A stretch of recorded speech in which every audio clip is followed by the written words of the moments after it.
주의! 잔인한 표현이 있는 영상이므로 시청에 어려움이 있으신 분은 시청을 금해 주시기 바랍니다. 안녕하세요, 빠른 역사 뷰마블입니다. 오늘은 조선시대에 존재했던 끔찍한 형벌이 사람에게 어떤 정도의 고통을 주는지를 함께 빠르게 알아보겠습니다.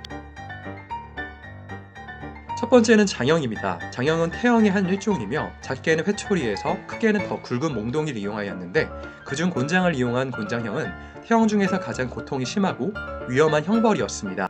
극에서 흔히 볼 수 있었던 곤장형은 법적으로는 군법을 어기는 등 중한 처벌이 필요한 곳에서 제한적으로 이루어져야 했으나 지방의 수령들이 아무렇게나 행할 때가 많았습니다. 장형의 집행은 등을 치는 경우도 있었는데 이것을 당하는 사람은 얼마 가지 못하여 사망을 하는 경우가 많았으며 당시 아무런 지식이 없이 척추가 지나가는 곳을 무분별하게 때리니 얼마 가지 못해 반신불수가 되기 딱 좋기도 하였습니다. 엉덩이를 때리는 장형은 그보다 나았지만 60번이 넘어가면 대부분 초주검이 되고 100번의 수준이 되면 현장에서 그대로 사망하기도 하였습니다. 현장에서 사망하는 경우 대부분 골반, 골절 등으로 사망을 하였으나 장을 치르는 후 사망하는 경우는 근육 파괴로 인한 급성 신부전증이나 폐혈증이 많았습니다. 급성 신부전증은 매질로 인해 근육 세포가 파괴되면 세포 내에 있다 터져나온 미오글로빈이라는 혈색소가 콩팥에 과다하게 축적이 되어 급성 신부전으로 이어지게 되었습니다. 폐혈증은 당시의 비위생적인 환경에서는 걸리게 되는 즉시 죽음에 이른다고 봐도 무방하였습니다.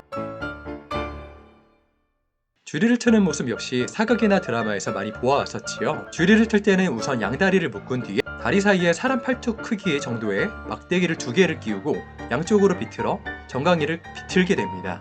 이 맛을 조금이라도 느껴보고 싶다면 지금 손가락 사이에 펜 하나를 끼우고 손가락을 단단히 고정한 뒤 막대기를 마구 휘저어 보시기 바랍니다.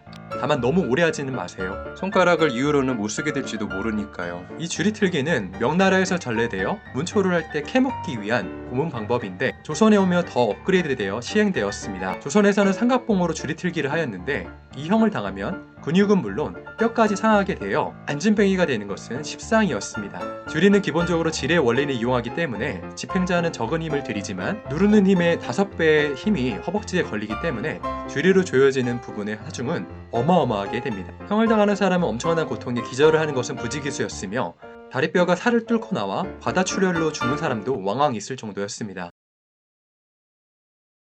압슬형은 고려 말부터 시행을 해왔습니다. 압슬을 할 때는 우선 유리조각이나 사금파리를 바닥에 깐 후에 꿇어앉힙니다. 그 위에다가 널판지를 깔고 사람이 올라타서 걷거나 뛰는 방식으로 실시되었습니다. 이 역시 조금이라도 그 고통을 체험해보고 싶다면 지하판에 무릎을 꿇고 앉아서 발가락을 이용하여 아래 위로 오르내려 보시기를 바랍니다. 개 아픕니다. 조선 태종 시기에 압슬형을 집행할 때에는 1차 시행에 2명이 오르고 2차 시행에 4명, 3차 시행에 6명이 올라가는 식으로 하였는데 죄인은 2차 시행에서 사망하는 경우가 대부분이었습니다. 그냥 생각해봐도 어떤 새끼가 무릎 위에서 날뛰고 있다고 생각하면 이 올라간 새끼들을 죽이고 싶을 정도로 아플 겁니다. 압슬형을 당하면 10중 8구는 평생 걷지도 못하는 불구로 살거나 죽음에 이르는 지경에 이릅니다. 바쁜 현대인들의 천적 레고가 이 압슬형에서 고안되지 않았을까 하는 생각도 해봅니다. 거열형은 중국의 전국시대부터 생겨나서 신라시대에 우리나라에 넘어온 형벌입니다. 소나 말의 힘으로 각각 반대 방향으로 당겨 찢어 죽이는 이 형벌은 생각만 해도 끔찍한 형벌이기에 주로 반란을 꾀한 역적을 처형할 때 쓰였으며 반란은 곧 죽음이다라는 보여주기식으로 공개 처형의 방식을 취하여 사람들의 간담을 서늘하게 하였습니다. 사진처럼 양 손목과 발목에 줄을 묶었다면 손발만 뜯겨져 나가기 때문에 실제로는 팔꿈치와 무릎에 줄을 묶었다고 하네요. 거열형은 의식이 있는 상태에서 실행을 했기 때문에 당하는 죄인은 우선 엄청난 공포로 인해 실성에 가까운 상황에 빠지게 되었을 것입니다. 드라마나 영화처럼 한 번에 5분이 나는 경우는 거의 없으며 몇 주 정도는 단단히 당겨지는 장력으로 관절이 빠져나가는 고통부터 이후 붙어있는 팔다리가 2-3개 정도 빠져나가는 걸 자신의 눈으로 목격한 후 머리가 잘리는 것으로 생을 마감하게 되었을 것입니다. 말로만 해도 너무 끔찍하네요.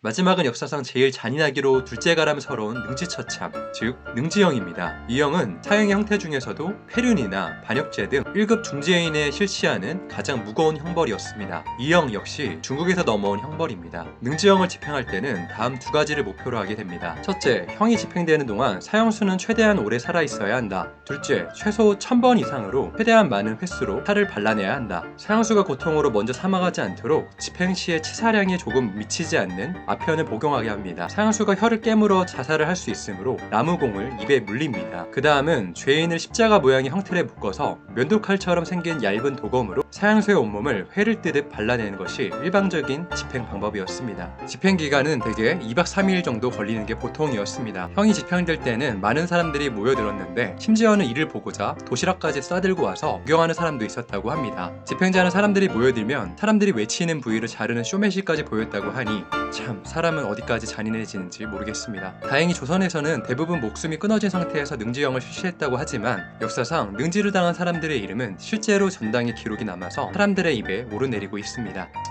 지금까지 조선시대의 형벌에 대해 알아보았습니다. 아무리 죄인들에게 벌을 주고자 하는 벌들이지만 참 잔인하게 짝이 없는 것 같습니다. 그럼에도 불구하고 지금의 중범자들을 생각하며 부분적으로 시행을 했으면 하는 아이러니한 기분은 왜일까요?